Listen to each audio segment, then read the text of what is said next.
Pausa do café no ar e todo mundo foi pego de surpresa com a notícia da necessidade de transplante de coração do apresentador Faustão. Por isso a gente convidou o médico cardiologista José Leitão para conversar sobre esse assunto agora com a gente. Doutor, bom dia, bem-vindo. Vamos tomar nosso café, né? Com certeza. Doutor, insuficiência cardíaca, o que é?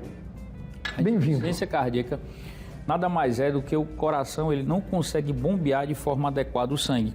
Então o coração começa a falhar. Existem várias causas, a principal dela, a insuficiência cardíaca, é a hipertensão arterial. Outra causa também importante, o infarto agudo do miocárdio. Então o coração ele começa a falhar com o decorrer do tempo. Quando o paciente começa a apresentar algum sintoma, a perspectiva de vida nos próximos 5 anos é em torno de apenas 50%. Então, insuficiência cardíaca, hoje, ela mata mais do que o câncer. Em todos os casos de insuficiência cardíaca, se faz necessário o transplante ou não? Não necessariamente. Existem várias causas de insuficiência cardíaca, como a gente falou. Quando não há mais uma resposta pelo tratamento medicamentoso ou não existe nenhuma viabilidade de algum procedimento cirúrgico para melhorar esse coração, ou seja, não existe mais nenhum tratamento possível, aí sim a gente indica o transplante cardíaco, sendo hoje a melhor terapia para esses casos de insuficiência cardíaca refratária. Doutor, tem como prevenir essa insuficiência? De que forma? Tipo, eu sou um paciente hipertensivo, eu tenho pressão arterial alta, eu devo não menosprezar o tratamento recomendado, indicado pelo médico, tomar o remédio na dosagem adequada, também na hora certa. Isso é uma forma de prevenção e tem outras também? Com certeza. A gente sabe que, uma vez diagnosticado com insuficiência cardíaca, quanto mais cedo, melhor. Porque a gente consegue iniciar o tratamento de forma precoce, evitando assim o transplante. Além disso, a principal causa, como eu falei, de insuficiência cardíaca é a hipertensão. Então, mudança de hábitos, uma alimentação adequada, a prática de atividade física e principalmente fazer o uso regular da medicação uma vez diagnosticado.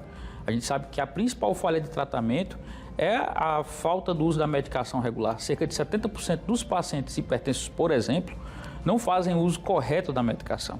E a hipertensão acaba sendo também uma doença silenciosa. E muitas vezes, quando se descobre que é hipertenso, já é tarde demais. E esse remédio que você toma, que o médico prescreve para você, indica, ele é justamente para fazer a prevenção ao longo do dia, né? Se é um paciente hipertensivo, não tomou o remédio, tem um aborrecimento, acontece alguma coisa, a pressão vai lá para cima, aquele pico lá, pode acontecer algum problema e você chegar aí a ter uma complicação ainda maior. Voltando para o caso do apresentador Fausto Silva, como é que funciona essa fila de espera? Como é que funciona um transplante como esse, na prática? Tipo, nesse caso do Faustão, o Brasil inteiro sabe. Mas assim, no anonimato existem vários alagoanos e brasileiros também na mesma condição, igual ou pior. Exatamente.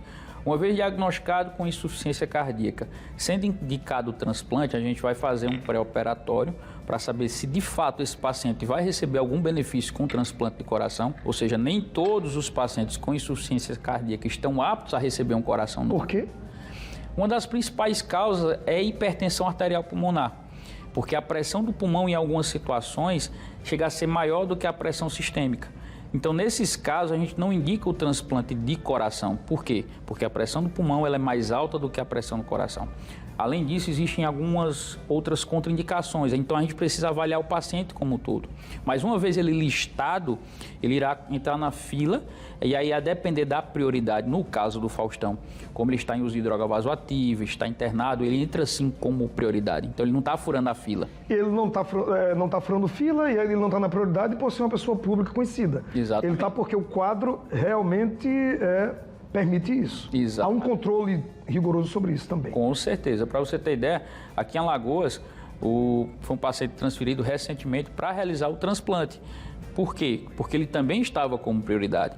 Então, existe todo um protocolo, e um protocolo que precisa ser seguido à risca, para que não ocorra nenhum problema e que ninguém possa furar essa fila. Doutor, tem rejeição também? O percentual fica em quanto no transplantado? E que cuidados o transplantado deve ter? Nós temos um caso de um alagoano que passou mais de 30 anos com o coração lá. Exatamente. Pós-transplante, né? O que viveu por maior tempo aqui no Brasil com o coração. É de Alagoas? É de Alagoas. 34 anos. O segundo lugar foi um paulista que sobreviveu por 32 anos. Por isso que essa terapia ela tem um sucesso. mas precisa de alguns cuidados, como você frisou. Para não ter rejeição.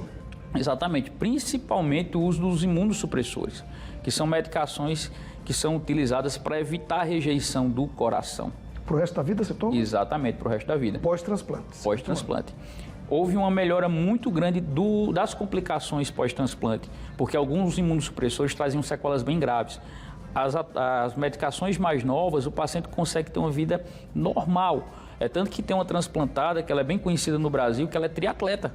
Inclusive, ela participou de uma atividade agora, recentemente, porque ela nasceu com um probleminha no coração e precisou fazer um transplante de coração. Lembrando que a cardiopatia congênita também pode levar a um quadro de insuficiência cardíaca, que também pode levar, ser necessário também um transplante. Doutor, para a gente fechar a nossa pausa do café de hoje, se o senhor pudesse dar um conselho para quem está em casa, nos acompanhando agora, seja jovem, adulto, idoso, qual seria? Porque também tem aquela história, se o conselho fosse bom, não se dava, se vendia. Se o senhor pudesse olhar para a nossa audiência agora, o senhor ia dizer o quê? Tem algum meio de prevenir essa insuficiência cardíaca? Com certeza. Cerca de 80% das doenças relacionadas aos problemas do coração são evitáveis.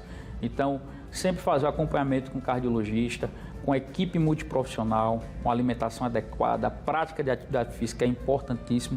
Então, a gente precisa cuidar do nosso coração também. Cuidando do nosso coração, a gente está cuidando da nossa vida. Ufa! Doutor, muito obrigado e volte mais vezes para a gente tomar o café da manhã aqui na nossa pausa do café. Um grande abraço para o senhor. Eu agradeço a oportunidade. Até a próxima, tá? Valeu. Esse foi mais um Pausa do Café.